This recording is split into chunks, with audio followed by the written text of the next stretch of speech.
ಸಖತ್ ಖಾರ ಬಣ್ಣ ಮತ್ತು ರುಚಿ ಆಚಿ ಚಿಲ್ಲಿ ಪೌಡರ್. ರಸ್ತೆ ಚರಂಡಿ ನಿರ್ಮಾಣದಿಂದ ಜನ ಉದ್ಧಾರ ಆಗ್ತಾರ? ಮನುಷ್ಯನಿಗೆ ಮುಖ್ಯವಾಗಿ ಬೇಕಾಗಿರೋದು ಜೀವನ.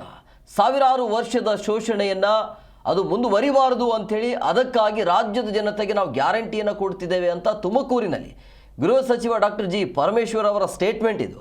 ಕೇವಲ ರಸ್ತೆಗಳಿಂದ ಬಡವರ ಬದುಕು ಏನಾಗತ್ತೆ, ಯಾಕೆ ರಸ್ತೆ ಮಾಡಬೇಕು ಅನ್ನೋ ರೀತಿಯಲ್ಲಿ ಮಾತನಾಡ್ತಾ ಇದ್ದಾರೆ. ಬರೀ ರಸ್ತೆ ಮಾಡಿದ್ರೆ ಜೀವನ ಸರಿ ಹೋಗುತ್ತಾ ಅಂತೇಳಿ. ಹಾಗಾದರೆ ಈ ರಸ್ತೆ ಗುಂಡಿಯಲ್ಲಿ ಸಾಯ್ಬೇಕಾ ಗೊತ್ತಿಲ್ಲ. ಯಾವ ಇಂಟೆನ್ಷನ್ ಇಟ್ಕೊಂಡು ಈ ರೀತಿಯಾಗಿ ಮಾತನಾಡ್ತಿದ್ದಾರೆ ಅಂತೇಳಿ. ಅವರ ಖಾತೆಗೆ ಅವರ ವಯಸ್ಸಿಗೆ ಈ ಮಾತು ಬರಲೇಬಾರ್ದು. ನೀವು ರಸ್ತೆ ನಿರ್ಮಾಣ ಸರಿ ಮಾಡಿ, ಎಲ್ಲವೂ ಸರಿ ಹೋಗುತ್ತೆ. ಮೊದಲು ಗ್ಯಾರಂಟಿಯಿಂದ ಏನು ಬದುಕ್ತಾ ಇಲ್ಲ ಜನ. ಗ್ಯಾರಂಟಿ ಕೊಟ್ಟಿಲ್ಲ ಅಂದರೆ ಜನ ಏನು ಸಾಯೋದಿಲ್ಲ. ಬಟ್ ರಸ್ತೆ ಸರಿ ಮಾಡಿಲ್ಲ ಅಂದರೆ ಜನ ಸಾಯ್ತಾರೆ. ಅದನ್ನು ಅರ್ಥ ಮಾಡ್ಕೊಳ್ಬೇಕು. ಯಾಕೆ ಹಿಂಗೆ ಸ್ಟೇಟ್ಮೆಂಟ್ ಕೊಡ್ತಾರೋ ಒಂದು ಅರ್ಥ ಆಗಲ್ಲ. ಬೇಕು ಅಂದರೆ ಅಲ್ಲಿ ಇದನ್ನು ಅರ್ಥ ಮಾಡ್ಕೊಳ್ಳಿ. ಯಾವ ಕ್ರಮ ತಗೊಳ್ಬೇಕು ಅಂದರೆ ಅಲ್ಲಿವರೆಗೂ ಹೋಗಬೇಕಾದಿತ್ತು ಅನ್ನೋದು ಎಚ್ಚರಿಕೆ ಕೊಟ್ಟೆ ಬಿಟ್ಟರೆ ನಾಳೆ ಬೆಳಗ್ಗೆ ಬುಲ್ಡೋಸರ್ ತೊಗೊಂಡೋಗಿ ನೀವು ಕಡೆ ಬಿಡ್ತೀವಿ ಅಂತಲ್ಲ.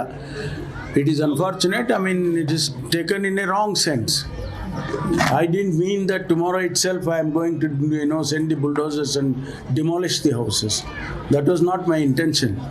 So it is wrongly taken. ಇದನ್ನು ಅರ್ಥ ಮಾಡ್ಕೊಳ್ಳಿ. ಯಾವ ಕ್ರಮ ತಗೊಳ್ಬೇಕು ಅಂದರೆ ಅಲ್ಲಿವರೆಗೂ ಹೋಗಬೇಕಾದಿತ್ತು ಅನ್ನೋದು ಎಚ್ಚರಿಕೆ ಕೊಟ್ಟೆ ಬಿಟ್ಟರೆ ನಾಳೆ ಬೆಳಗ್ಗೆ ಬುಲ್ಡೋಸರ್ ತಗೊಂಡೋಗಿ